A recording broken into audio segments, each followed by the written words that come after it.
الحمد لله نحمده ونستغفره الله أكبر.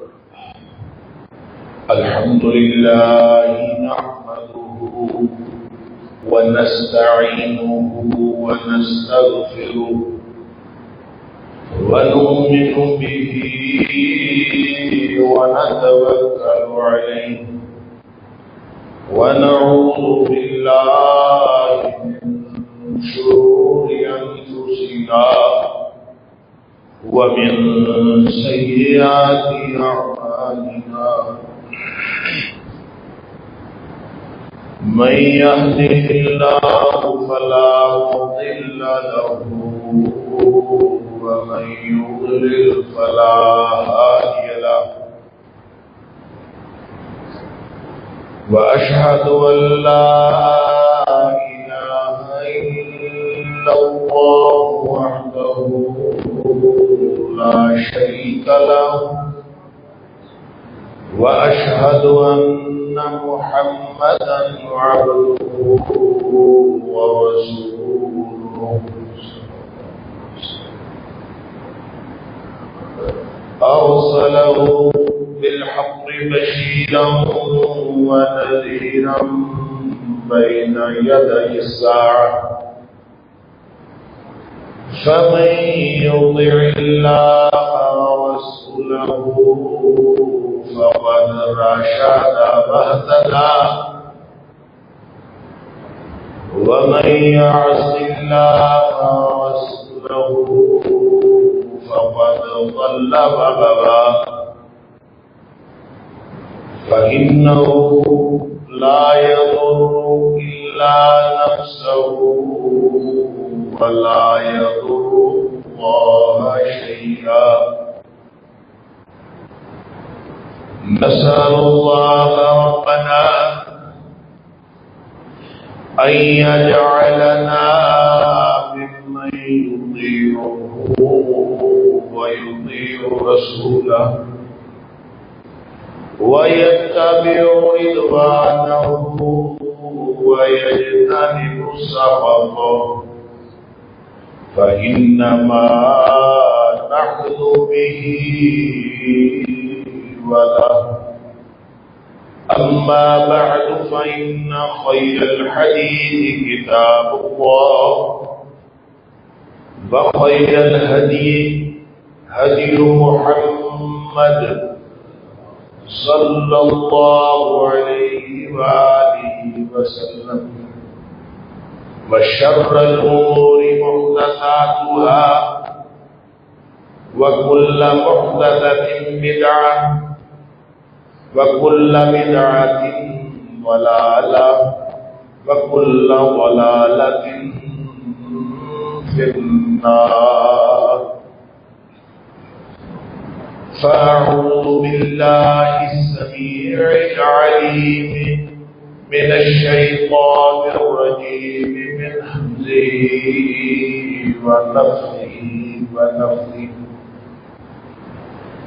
بسم الله الرحمن الرحيم. ولقد بعثنا في كل أمة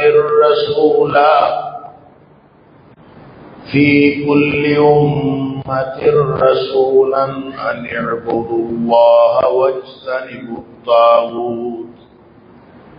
فمنهم من هدى الله ومنهم من حقت عليه الضلالة.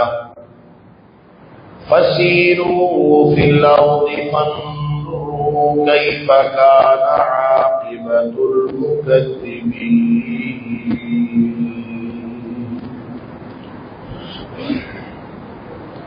اور یقیناً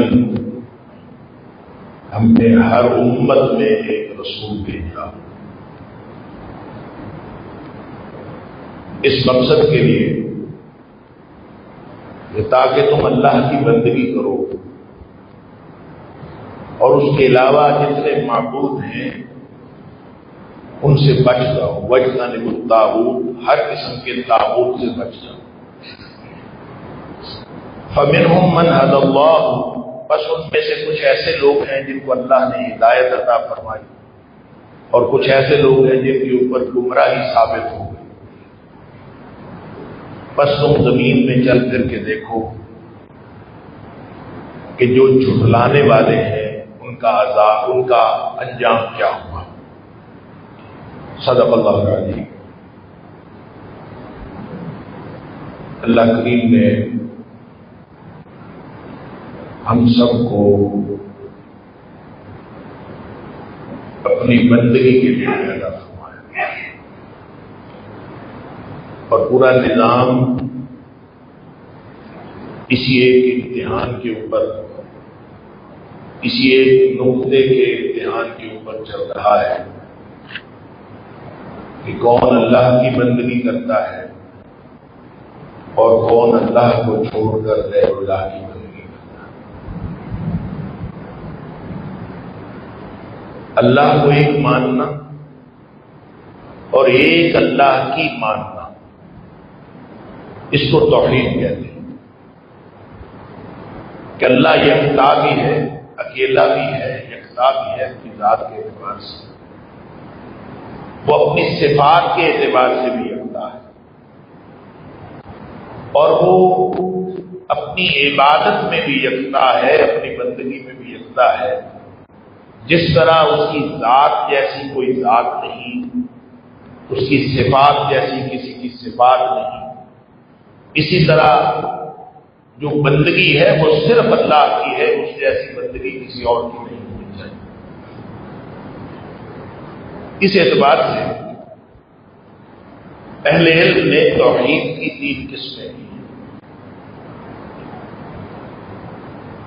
کہ اللہ کی ذات یکتا ہے،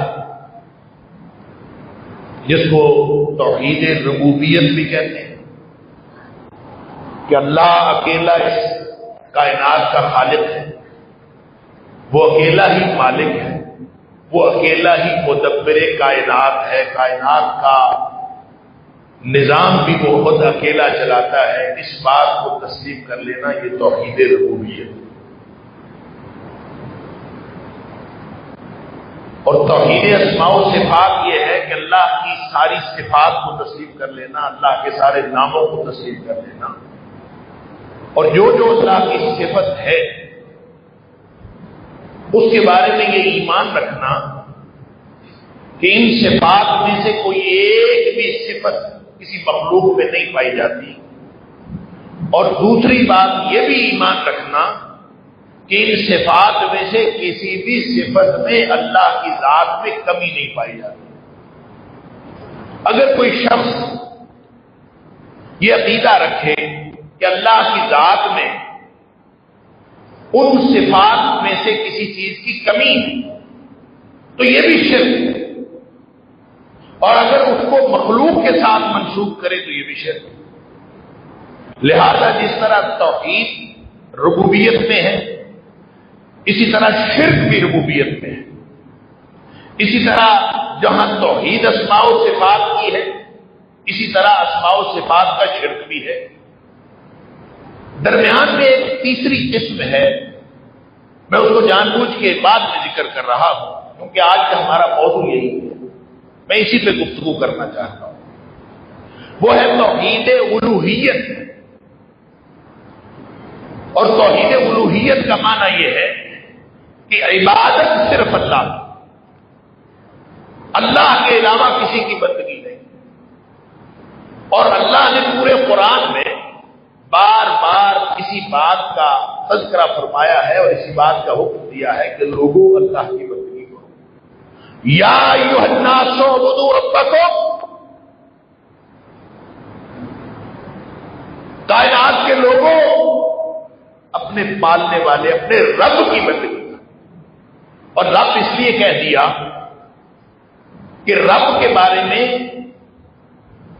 جو رب کی شان ہے کہ رب خالق ہوتا، رب مالک ہوتا اور رب مدبر کائنات ہوتا، اس کے بارے میں تعریف کا کوئی ایک بھی مشرک نہیں جو یہ تسلیم نہ کرتا ہو۔ ہر مشرک مشرک تاریخ کے کسی موڑ پر کسی نے بھی شرک کیا ہے تو کبھی کسی نے یہ دعویٰ نہیں کیا کہ یہ کائنات میں نے پیدا کی ہے یا ہمارے معبودوں نے پیدا کی ہے. حتیٰ کہ جو اپنے آپ کو انا ربکم الاعلی کہتا تھا اس نے بھی کبھی یہ دعویٰ نہیں کیا کہ یہ کائنات میں نے پیدا کی.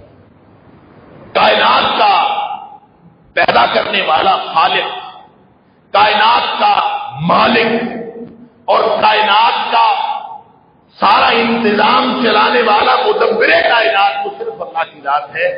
اس کو ہر دور کے مشرک مانتے تھے. یعنی آپ اگر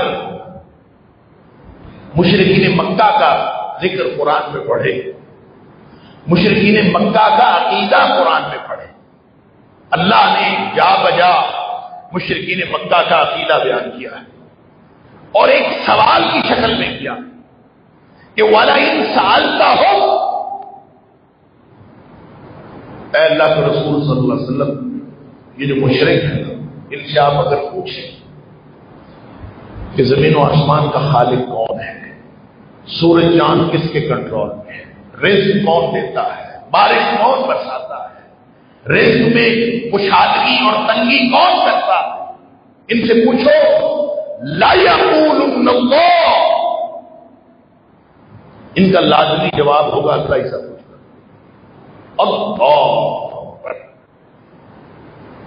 اللہ سب کچھ کرتا ہے یہ کون کہہ رہا ہے؟ مشرک. وہ مشرک جن کے جہنمی ہونے میں کوئی شک نہیں ہے، جو اللہ کے بھی دشمن ہیں، اللہ کے رسول صلی اللہ علیہ وسلم کے دشمن، اور جنہوں نے صرف عقیدے کی دشمنی نہیں رکھی، عملاً دشمنی کی. ان دشمنوں کے بارے میں جن کو قرآن نے جہنمی کہا، گویا وہ رجسٹرڈ جہنمی ہیں، ان جہنمیوں کا عقیدہ کیا ہے کہ پیدا کرنے والا کون؟ اللہ. زمین کو کس نے پیدا کیا؟ اللہ نے. آسمان کا پیدا کرنے والا کون؟ اللہ. ہر چیز کا پیدا کرنے والا کون؟ اللہ. بیٹے دینے والا کون؟ اللہ. بیٹیاں دینے والا کون؟ اللہ. آسمان سے بارش برسانے والا کون؟ اللہ. سورج کس کے کنٹرول میں؟ اللہ کے. چاند کس کے کنٹرول میں؟ اللہ کے. پوری کائنات کا انتظام چلانے والا کون؟ اللہ. مدبر کائنات کون؟ اللہ. فَسَيَقُولُونَ اللَّهُ لَيَقُولُنَّ اللَّهُ. جلدی سے جواب دیں گے، ان کو سوچنا نہیں پڑتا یہ جواب دینے کے لیے. فَسَيَقُولُونَ اللَّهُ. اور یہ بات اللہ کریم نے سورہ عنکبوت کے اندر، سورہ مومنون کے اندر، سورہ زخرف کے اندر، سورہ یونس کے اندر، مختلف صورتوں میں اللہ کریم نے یہ بات رکھی. ان سے پوچھ کے تو دیکھو. اور اس کے جواب میں یا تو فرمایا لا یقولون اللہ، ان کا لازماً جواب ہوگا کہ اللہ ہی سب کچھ کرے. اور کہیں فرمایا فسیقولون اللہ، ان کا جلدی سے جواب ہوگا بغیر سوچے سمجھے. یعنی کنسیڈرڈ اوپینین ان کی ہے، ان پہ انہوں نے سوچا ہوا. اس کے لیے سوچنا نہیں پڑتا کہ سارے کام کون کرتا ہے؟ اللہ. آپ اندازہ کیجئے اگر کوئی شخص یہ کہے کہ سارے کام اللہ کرتا ہے تو وہ موحد ہوتا ہے کہ مشرک ہوتا ہے؟ ہمارے کاغذوں میں تو وہ موحد ہوتا ہے، وہ توحید والا ہوتا ہے. ہم تو توحید اسی کو کہتے ہیں کہ اللہ کو یکتا ماننا، اپنی ربوبیت میں بھی، اسماء و صفات میں بھی، الوہیت میں بھی، ہر چیز میں اللہ کو یکتا ماننا، یہی تو توحید ہے. اور اس کے ساتھ کسی کو شریک نہ کرنا، یہی توحید ہے. لیکن یہ کیسے مشرک ہیں کہ مشرکوں کا عقیدہ اللہ بیان فرما رہا ہے کہ مشرک یہ مانتے ہیں کہ سب کچھ اللہ کرتا ہے. تو پھر مشرک کیوں ہے؟ اللہ کی سن لیجئے یہ جو تینوں توحید کی قسمیں ہیں، توحید ربوبیت اور توحید اسماء و صفات، ان دونوں کو تاریخ کے ہر مشرک نے تسلیم کیا. ان سے پوچھو پیدا کرنے والا کون؟ وہ کہتے تھے اللہ۔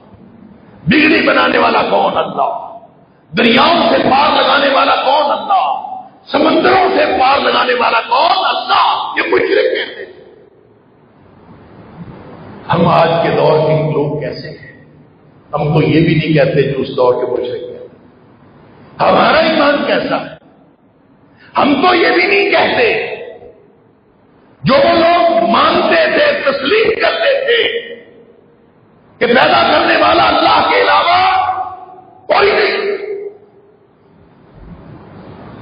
ہم جا کے لوگوں سے بیٹے بھی مانگتے ہیں، خالق بھی ہو، مالک بھی وہ، اور مدبر کائنات رازق بھی وہ، ساری دنیا کو رزق دینے والا وہ ہے۔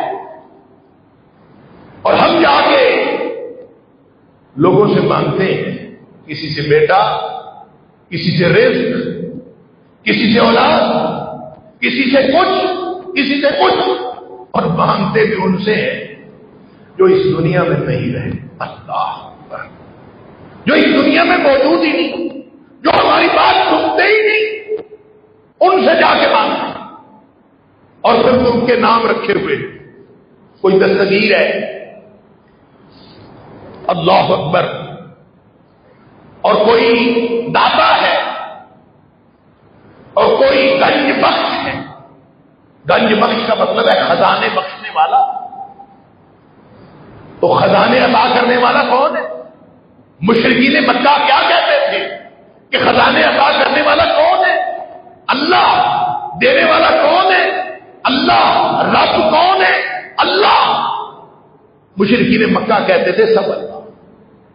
لہذا گویا ان کی زبان میں جو قرآن نے کہا، اس کا اگر ترجمہ آج کے دور میں کیا جائے تو اس کا مطلب ہے ان سے پوچھو دستگیر کون ہے تو وہ کہے گا اللہ۔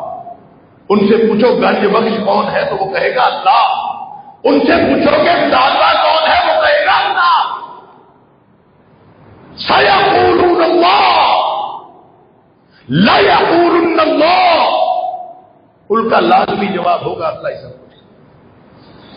اللہ اکبر، وہ مشرک ہو کے اللہ کو اس طرح سے یکتا مانے، اپنے ربوبیت میں بھی، اللہ کی اسماء و صفات میں بھی اللہ کو یکتا مانے۔ صرف ان کا جو مسئلہ تھا نا، جو ان کا مسئلہ تھا، وہ توحید الوہیت کے قائل نہیں، یا یوں کہہ لیجیے کہ توحید الوہیت میں وہ دوسروں کو بھی شامل کرنے کے قائل ہیں۔ بس اتنی بات۔ وہ یہ نہیں کہتے تھے کہ بندگی اللہ کی نہیں کرنی۔ توحید الوہیت کا مطلب ہے توحید بالعبادت، عبادت میں بھی ہر وہ چیز جو عبادت کے زمرے میں آتی ہے وہ اللہ کے علاوہ کسی کے لیے جائز نہیں، چاہے وہ چھوٹی سے چھوٹی چیز ہو، بڑی سے بڑی چیز ہو۔ جو چیز، جو بات عبادت کے قبیل سے ہے وہ صرف اللہ کا حق ہے، اللہ کے علاوہ کسی کا حق نہیں۔ اللہ نبی اکرم صلی اللہ علیہ وسلم نے حضرت معاذ بن جبل رضی اللہ تعالیٰ سے پوچھا تھا جب ان کے پیچھے سفر کر رہے تھے کہ معاذ اتدری، کیا تو جانتا ہے ما حق اللہ علی العباد وما حق العباد علی اللہ، اللہ کا بندوں پر کیا حق ہے اور بندوں کا اللہ پر کیا حق ہے؟ معاذ رضی اللہ تعالیٰ نے عرض کیا اللہ ورسولہ اعلم، اللہ جانتا ہے، یہ اللہ کے رسول صلی اللہ علیہ وسلم جانتے ہیں، میں نہیں جانتا۔ پھر نبی پاک صلی اللہ علیہ وسلم فرمایا حق اللہ علی العباد، اللہ کا اپنے بندوں پر حق ہے۔ یہ کیوں حق ہے؟ کیا حق ہے؟ ان یعبدوہ ولا یشرکوا بہ شیئا، خالص اللہ کی بندگی کرے اور اس کے ساتھ کسی کو شریک نہ کرے، یہ اللہ کا حق ہے۔ اور یہ اللہ کا حق کیوں ہے؟ یہ اس لیے ہے کہ وہ خالق بھی ہے، وہ مالک بھی ہے، وہ مدبر خالق ہوتا ہے اسی کا حق ہوتا ہے کہ اس کی بندگی کی جائے. اللہ کریم نے پورے قرآن میں بار بار یہی دلیل دے کہ تم جن باطل معبودوں کو پوچھتے ہو مجھے دکھاؤ انہوں نے کوئی چیز پیدا کی ہے. ارونی ماذا خلقوا، مجھے دکھاؤ انہوں نے کیا پیدا کیا. ظاہر ہے جو خالق ہوتا ہے اس کا حق ہوتا ہے کہ مخلوق اس کی بندگی کرے. مخلوق کا فرض ہوتا ہے کہ خالق کی بندگی کرے. لہذا پورے قرآن میں جو سب سے پہلا حکم ہے بندگی کا، سورہ فاتحہ کے بعد سورہ بقرہ کے پہلے 2 رکوع وہ ان لوگوں کے بارے میں کہ اللہ کی ہدایت کو ہدی للمتقین، جو اللہ کی طرف سے ہدایت نازل ہوئی ہے، اس کو رسپونڈ کرنے کے اعتبار سے لوگوں کے 3 گروہ ہیں. کچھ لوگ وہ ہیں جنہوں نے کہا مان لیا یہ متقین ہیں، اولئک علی ھدی من ربہم واولئک هم المفلحون، یہ کامیاب ہے، ہدایت پر ہیں. کچھ لوگ ہیں جنہوں نے کہا ہم نے نہیں مانا، یہ کافر ہیں، ان کے لیے بڑا عذاب ہے. تیسرا گروہ وہ ہے جنہوں نے منہ سے کہا، زبان سے کہا ہم نے مان لیا. وما هم بمؤمنین، حقیقت میں مومن نہیں. کہا یہ کہ مان لیا، حقیقت میں نہیں مانا، یہ منافق. اور منافقوں کے بارے میں سورہ نساء میں فرمایا ان المنافقین فی الدرک الاسفل من النار، یہ آگ کے سب سے نچلے تک. یہ 3 گروہ بتا کے پھر اللہ کریم نے پہلا حکم ارشاد فرمایا، یا ایھا الناس اعبدوا ربکم، اے کائنات کے لوگوں اللہ کی بندگی کرو. اپنے پالنے والے رب جو تمہارا خالق بھی ہے، جو تمہارا مالک بھی ہے، جو مدبر کائنات بھی ہے، کائنات کا انتظام چلاتا ہے، روزی بھی دیتا ہے، چھوٹی چھوٹی چیزیں ہر مرحلے پہ ایک ایک چیز کا اہتمام کرتا ہے، اس کی بندگی کرتا. کیوں بندگی کرے اس کی؟ الذی خلقکم، اس نے تمہیں پیدا کیا ہے، یہ دلیل ہے. خالق ہونا یہ دلیل ہے. والذین من قبلکم، اور تم سے پہلے لوگوں کو بھی اس نے پیدا کیا. لعلکم تتقون، تاکہ تم پہلے گروہ میں شامل ہو جاؤ جو کامیاب ہو. لہذا بندگی خالص اللہ. اور یہاں اس آیت کے اندر جو میں نے شروع میں تلاوت کی سورہ نحل کی آیت نمبر 36، اللہ کریم فرماتا ہے وَلَقَدْ بَعَثْنَا فِي كُلِّ أُمَّةٍ رَسُولًا، ہم نے ہر امت میں، یہ صرف نبی اکرم صلی اللہ علیہ وسلم کی بات نہیں، ہر امت میں رسول بھیجا اور اس نے آ کے یہی بات کہی ان اعبدوا اللہ واجتنبوا الطاغوت، اللہ کی بندگی کرو. اور اللہ کی بندگی کرنا جتنا ضروری ہے، جتنا ضروری اللہ کی بندگی کرنا ہے، اتنا ہی ضروری غیر اللہ کی بندگی چھوڑنا. جتنا ضروری اللہ کی بندگی کرنا ہے، اتنا ہی ضروری غیر اللہ کی بندگی چھوڑنا ہے. صرف خالق کی بندگی کرنی ہے، مخلوق کی بندگی کو چھوڑنا ہے. اور مخلوق میں سے ہر اس چیز کو بھی چھوڑنا ہے جو خالق کی بندگی میں رکاوٹ بنے، اس کو طاغوت کہتے ہیں. طاغوت طغیان سے ہے، اور طاغوت سے مراد ہر وہ چیز ہے، ہر وہ چیز جو خالق کی بندگی سے غافل کرے. اللہ خالق کی بندگی سے غافل کر دینے والی ہر چیز وہ طاغوت ہے. لہذا اللہ فرماتا ہے کہ صرف نبیوں نے آ کے یہ حکم نہیں دیا کہ اللہ کی بندگی کرو، ساتھ یہ حکم بھی دیا ہے کہ واجتنبوا الطاغوت، جو دیگر معبود ہیں یا دیگر چیزیں ہیں، دیگر اشیاء ہیں، تمہیں مشغول کر لینے والے مشغلے ہیں، جتنی بھی چیزیں ہیں جو خالق کی بندگی سے آپ کو ہٹا دے، غافل کر دے، اس سے بچنا بھی. لہذا اگر کوئی شخص اللہ کی بندگی کرتا ہے لیکن طاغوت کی بندگی نہیں چھوڑتا، طاغوت میں شیطان بھی آتا ہے، طاغوت میں اپنے من کی مرضی کرنا بھی آتا ہے، طاغوت میں کسی ایسی دنیاوی مشغلے میں مشغول ہو جانا جو اللہ کی بندگی سے غافل کرتے ہیں. ہر چیز طاغوت، جو بھی اللہ کی بندگی سے غافل کرے وہ طاغوت. اور دیگر معبودوں کی بندگی، اللہ اکبر، یہ بھی طاغوت ہے۔ اور اگر کوئی شخص اس سے نہیں بچا تو بھلے اللہ کی بندگی کرتا ہو، بھلے یہ کہتا ہو کہ سب کچھ کرنے والا اللہ ہے، بھلے یہ کہتا ہو ساری اسماء و صفات کو میں تسلیم کرتا ہوں، اگر وہ بندگی غیر اللہ کی کرتا ہے تو غیر اللہ کی بندگی اس کو جہنم میں لے جائے۔ مشرکین مکہ کا قصور ہی کیا تھا؟ صرف دو باتیں اللہ کریم نے سورہ زمر کی آیت نمبر 3 اور سورہ یونس کی آیت نمبر 18، اللہ کریم نے فرمایا کہ ان کا قصور یہ تھا، یہ کہتے تھے ان بتوں کی پوجا ہم اس لیے کرتے ہیں کہ یہ ہمیں اللہ کے قریب کر دیتے ہیں، ما نعبدہم الا لیقربونا الی اللہ زلفی، ہم صرف اس کی پوجا اس لیے کرتے ہیں کہ ہمیں اللہ کے قریب کر دیتے ہیں۔ اور دوسرا اللہ کریم نے فرمایا وَيَقُولُونَ هَؤُلَاءِ شُفَعَاؤُنَا عِندَ اللَّهِ، ان چیزوں کی بندگی کرتے ہیں جو نہ نقصان دے سکتی ہیں نہ نفع پہنچا سکتی ہیں، اور ان سے کوئی پوچھے کہ کیوں کرتے ہو تو کہتے ہیں اس لیے کہ یہ اللہ کے ہاں ہمارے سفارشی، بس اتنی سی بات، اتنی سی بات سے جہنمی ٹھہرے۔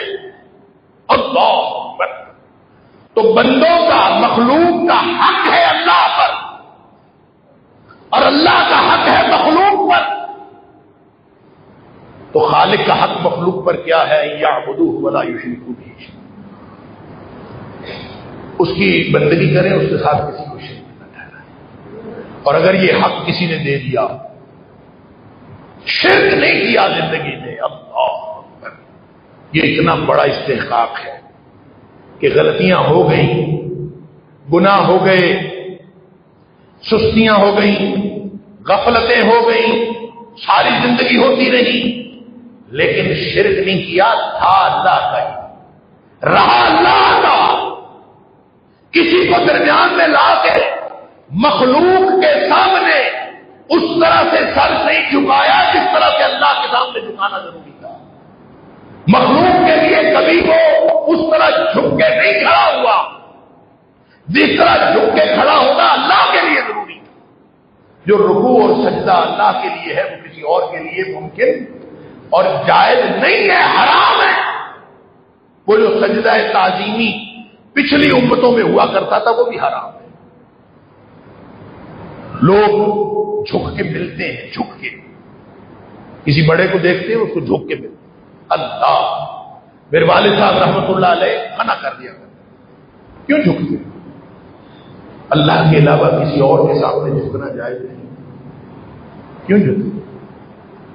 آپ مناسب طریقے سے ملیں، جھکتے کیوں ہیں؟ جھکنا اللہ کے علاوہ کسی اور کے سامنے جائز نہیں۔ لیکن ہم ہیں کہ ہم صرف جھکتے ہی نہیں، سجدے بھی کرتے ہیں۔ اللہ، پڑے رہتے ہیں، جا کے قبروں کے اوپر پڑے رہتے ہیں۔ نبی کریم صلی اللہ علیہ وسلم نے فرمایا جو شخص قبر پہ جا کے بیٹھ جائے، جن کو ہم مجاور کہتے ہیں، قبر پہ بیٹھ گیا، قبر پہ بیٹھ گیا، نبی کریم صلی اللہ علیہ وسلم نے فرمایا کسی شخص کا قبر پہ بیٹھنا اس سے کہیں بہتر ہے کہ وہ آگ کے انگارے پہ بیٹھ جائے۔ اگر وہ آگ کے انگارے پہ بیٹھے تو وہ بہتر ہے جتنی سزا اس کو قبر پر بیٹھنے کی لیے۔ اللہ اکبر۔ لہذا حق اللہ کا، خالص اس کی بندگی کرنا۔ اسی لیے اللہ کریم نے شروع میں ہی فرمایا کہ وہ اللہ جس نے زمین کو بچھونا بنایا، وہ اللہ جس نے تمہیں پیدا کیا، وہ اللہ جس نے پہلی امتوں کو پیدا کیا، جس نے زمین کو بچھونا بنایا، آسمان کو چھت بنایا، آسمان سے بارش برسائی، پانی برسایا، اس میں سے پھلوں کا رزق عطا کیا۔ یہ وہ ساری باتیں ہیں کہ دنیا میں تاریخ انسانی میں کبھی کسی نے دعویٰ نہیں کیا کہ یہ میں کرتا ہوں۔ ہر شخص یہ مانتا ہے کہ یہ اللہ کرتا ہے۔ اللہ فرماتا ہے جب سب کچھ اللہ کرتا ہے تو تم اللہ کی بندگی کیوں نہیں کرتے؟ اور پیدا کرنے والا اگر کوئی کسی نے کوئی چیز پیدا کی ہو تو چلے تم اس کی بندگی کر لو، کیونکہ خالق کا حق ہوتا ہے نا۔ اسی لیے اللہ کریم نے سورہ حج کے اندر جا کے فرمایا کہ یہ جو جن کو تم پوچھتے ہو یہ سارے اکٹھے ہو جائیں، جن کو بڑا سمجھتے ہو دنیا والے سارے اکٹھے ہو، اس میں سے صرف معبودان باطل نہیں، وہ بھی سارے شامل ہیں جو دنیا والے اپنے آپ کو بڑا سمجھتے ہیں۔ کیا مطلب؟ سارے سائنسدان اکٹھے ہو جائیں، سارے فلسفہ پڑھنے والے اکٹھے ہو جائیں، سارے ٹیکنالوجی رکھنے والے اکٹھے ہو جائیں، سارے انجینئرنگ والے اکٹھے ہو جائیں، سارے میڈیکل سائنس والے اکٹھے ہو جائیں، دنیا کے سارے لوگ اکٹھے ہو جائیں، یہ مل کے ساری مخلوق مل کے ایک مکھی نہیں بنا سکتی۔ اللہ لن یخلقوا ذبابا ولو اجتمعوا له، اگر یہ اکٹھے بھی ہو جائیں سارے مل کے ایک مکھی نہیں بنا سکتے۔ جب ایک مکھی نہیں بنا سکتے تو پھر بندگی تو اس کا حق ہے نا جس نے ساری کائنات پیدا کی، بندگی تو اس کا حق ہے۔ اللہ اکبر، اللہ کرے یہ بات ہماری سمجھ میں آئے، بندگی اس کا حق ہے، اس کے علاوہ کسی کا۔ پھر فرمایا کہ مکھی بنانا تو دور کی بات، مکھی اگر کھانا اٹھا کے لے جائے، ان کے آگے سے کھانا اٹھا کے لے جائے، یہ سارے مل کے بھی اس سے کھانا واپس نہیں لے سکتے۔ اندازہ کھانا واپس نہیں لے سکتے۔ میں اس پہ سوچا کرتا تھا کہ مکھی کے ٹانگوں میں کھانا ہو تو کسی طریقے سے بندہ چھین ہی سکتا ہے، مکھی کو مار کے اس کے چھین لے۔ اللہ نے اتنا بڑا چیلنج کیوں کر دیا کہ مکھی اگر کھانا لے جائے تو یہ ایک ذرہ اسے چھڑا نہیں سکتے، اتنے کمزور ہیں۔ ضعف الطالب والمطلوب، منگتا جو مانگنے والا ہے ان سے وہ بھی کمزور اور موٹا، اور جس سے مانگا جا رہا ہے وہ بھی کمزور۔ رب ایسا نہیں ہوتا، رب ہوتا ہے ارباب متفرقون خیر ام اللہ الواحد القہار۔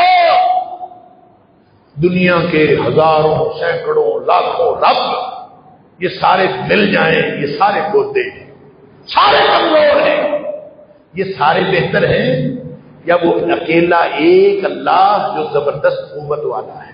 سبحان اللہ۔ تو وہ مجھے کسی سائنسدان نے، کیمیکل سائنس کے پروفیسر نے بتایا، سبحان اللہ، انہوں نے مجھے ایک آرٹیکل لکھا اور انہوں نے کہا کہ مکھی سے اس لیے نہیں چھین سکتے کہ مکھی کو اللہ کریم نے جو فطرت دی ہے، وہ کھانا جب کھاتی ہے، چاہے ٹھوس چیز ہو چاہے لیکوڈ ہو، جب وہ ٹھوس چیز پر بھی بیٹھتی ہے تو اس نے جو کھانا ہوتا ہے وہ اپنے اندر سے ایک لعاب نکالتی ہے، وہ اس کھانے پر ڈالتی ہے، اتنا کھانا جتنا اس نے لینا ہے۔ وہ کھانا چاہے جتنا مرضی ٹھوس ہو، اس کے اپنے لعاب سے وہ لیکوڈ بن جاتا ہے۔ جب وہ لیکوڈ بن جاتا ہے پھر وہ اس کو اپنے اندر سک کرتی، وہ پی جاتی ہے، اور جب وہ اڑ کے جا رہی ہوتی ہے تو اس کے ہاتھوں ٹانگوں میں کوئی چیز نہیں ہوتی جس کو چھینا جا سکے، وہ تو پی چکی ہوتی۔ لہذا دنیا ساری اکٹھی ہو جائے، وہ کھانا نہیں چھین سکتی، اللہ نے چیلنج دیا۔ تو پھر بندگی کیوں غیر اللہ کی کرتے ہو؟ ضعف الطالب والمطلوب۔ پھر اللہ کہتا ہے وما قدر اللہ حق قدرہ، یہ کیسی مخلوق ہے، کیسے انسان، اور بندے کے پتروں، اور تم نے اللہ کی قدر ہی نہیں کی۔ اللہ کتنی بڑی ہستی ہے، اللہ اکبر۔ تو بندگی، عبادت، کوئی چیز جو عبادت کے قبیل سے ہے، وہ چھوٹی سے چھوٹی بات، اس کی لمبی تفصیل ہے، میں آج تفصیل بیان نہیں کرنا چاہتا۔ میں تو آج صرف اس لیے آپ کی توجہ دلانا چاہتا ہوں کہ تحریک دعوت توحید والے میاں جمیل صاحب، ان کا حکم ہے کہ آج کا جمعہ جو ہے وہ توحید کے اوپر پڑھانا چاہیے، لہذا میں نے اس حوالے سے توحید کا یہ چند باتیں آپ کے سامنے رکھی۔ اس کی تفصیل بہت لمبی تفصیل ہے، ہم نے توحید کا موضوع کئی مہینے چلایا۔ میں صرف یہ عرض کرنا چاہتا ہوں کہ عبادت کے قبیل سے کوئی چھوٹی سے چھوٹی بات اگر وہ مخلوق کے لیے روا رکھی نا تو یہ شرک ہے، چاہے آپ مانتے ہوں کہ اللہ سب کچھ کرتا ہے، اللہ، چاہے آپ جانتے ہو اللہ سب کچھ کرتا ہے، عبادت کی چیز کسی غیر اللہ کے لیے کر دی تو تو یہی اسی انسان پکڑا جائے گا. اللہ معاف فرمائے. ایک حدیث سن لیجئے بات مکمل ہونے سے پہلے. مسند احمد امام احمد بن حنبل نے کتاب الزہد کے اندر ایک روایت نقل کی ہے اور یہ درست صحیح حدیث کہ نبی کریم صلی اللہ علیہ وسلم نے فرمایا کہ ایک آدمی دخل الجنت فی ذباب، دخل الجنت رجل فی ذباب ودخل النار رجل فی ذباب. ایک آدمی ایک مکھی کی وجہ سے جنت میں چلا گیا اور ایک آدمی ایک مکھی کی وجہ سے جہنم میں چلا گیا. اللہ، صحابہ حیران ہے کیف ذالک یا رسول اللہ، اللہ کے رسول یہ کیسے ہو گیا کہ مکھی کی وجہ سے ایک شخص جہنم میں، مکھی کی وجہ سے ایک شخص جنت میں. نبی کریم صلی اللہ علیہ وسلم نے فرمایا دو آدمی تھے، ایک قوم کے پاس سے گزر رہے تھے، اس قوم کا ایک بت تھا اور کوئی شخص انہوں نے قانون بنا رکھا تھا اگر یہاں سے کوئی بھی گزرے گا اور وہ چڑھاوا چڑھائے بغیر وہاں سے نہیں گزرے گا وہ کسی کو گزرنے نہیں دیتے تھے. لا یجاوزہ احد، وہ کسی کو گزرنے نہیں دیتے تھے الا لیقرب لہو شیئا، جہاں جب تک اس کے اوپر کوئی چڑھاوا نہ چڑھائے وہ کسی کو گزرنے نہیں دیتے تھے. ایک آدمی آگے ہوا، اس نے کہا کوئی چڑھاوا چڑھا. اس نے کہا لیس عندی شیء، میرے پاس تو کوئی چیز ہے ہی نہیں کہ میں چڑھاوا چڑھاؤں، کچھ نہیں ہے میرے پاس، ویلا کھلا خالی ہاتھ. انہوں نے کہا ہمارا قانون ہے چڑھاوا چڑھائے بغیر کسی کو نہیں گزرنے دینا، تو ایسا کر ایک مکھی پکڑ کے چڑھاوا چڑھا دے. اس نے مکھی پکڑی، چڑھاوا چڑھا دیا. نبی کریم صلی اللہ علیہ وسلم نے فخلوا سبیلہ، انہوں نے اس کو جانے دیا. فدخل النار، وہ شخص مکھی کی وجہ سے جہنم میں چلا گیا. ایک مکھی چڑھاوا چڑھایا بت پر، جہنم میں چلا گیا. دوسرا شخص آیا، اس کو انہوں نے کہا چڑھاوا چڑھاؤ. انہوں نے کہا نہیں، ما كنت لأقرب شيئا، ما كنت لأقرب شيئا دون الله عز وجل. اس نے کہا اللہ کی ذات کے علاوہ کسی کے تقرب کے لیے میں کچھ بھی نہیں دے سکتا. یہ اللہ کا حق ہے کہ میں اس کے نام کا دوں. اگر میں کسی اور کے نام کا دوں گا تو میں تو اللہ کے ساتھ شرک کا مرتکب ہوں گا. میں نے نہیں ہے، مکھی بھی نہیں چڑھائی. نبی پاک صلی اللہ علیہ وسلم فضربونکہ، ان لوگوں فضربونکہ، انہوں نے اس شخص کو قتل کر دیا، قتل کر دیا. فرمایا فدخل الجنہ، وہ شخص جنت میں داخل. ایک مکھی کی وجہ سے ایک شخص جنت میں اور جہنم میں. اللہ تعالیٰ مجھے اور آپ کو ہم سب کو خالص اپنی بندگی کرنے کی توفیق عطا فرمائے، اور جتنا طاغوت کی بندگی میں ہم پڑ گئے ہیں اللہ تعالیٰ اس سب سے ہمیں نجات عطا فرمائے. سمجھنے اور عمل کی توفیق